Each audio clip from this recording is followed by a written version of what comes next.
In 1995, the Oye project used the nascent technology of the internet to democratize an entire branch of the government. By posting audio recordings from the U.S. Supreme Court, Oye allowed all of us to hear decades of oral arguments dating all the way back to 1955. We'll hear arguments in number 18, Roe against Wade.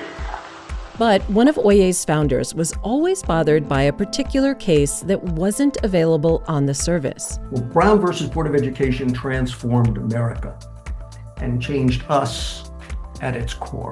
Of course, a full transcript of those arguments existed, but the voices of Thurgood Marshall, Earl Warren, John W. Davis, and other luminaries remained only lost echoes in the court's marbled chamber.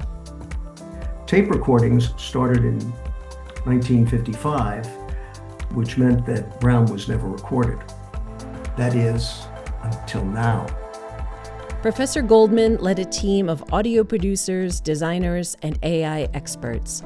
With a script based on the exact words heard in the court, the team then brought in experienced voice actors who performed excerpts of the Brown transcript.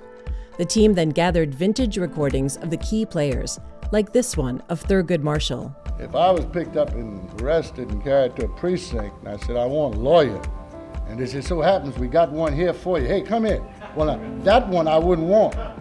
They then created AI clones of those voices and wrapped the actors' performances in them. Here's a before and after of one recreated excerpt. You can have them voting together. You can have them not restricted because of law in the houses they live in. You can have them going to the same state university and the same college.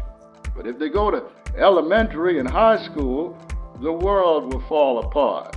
Our goal was to use AI tools in the most ethical and transparent way that we could. Every recreated audio clip is clearly marked. Basically, we wanted to show that in a world full of deep fakes, students and others can also use AI to learn deeper truths. The team is now experimenting with new ethical uses of AI for legal education. We come then to the question presented.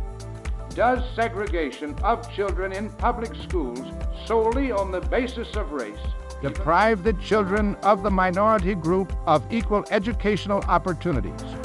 We believe that it does. From all of us who worked on the project for more than a year, thank you to the ABA for honoring us with a Silver Gavel.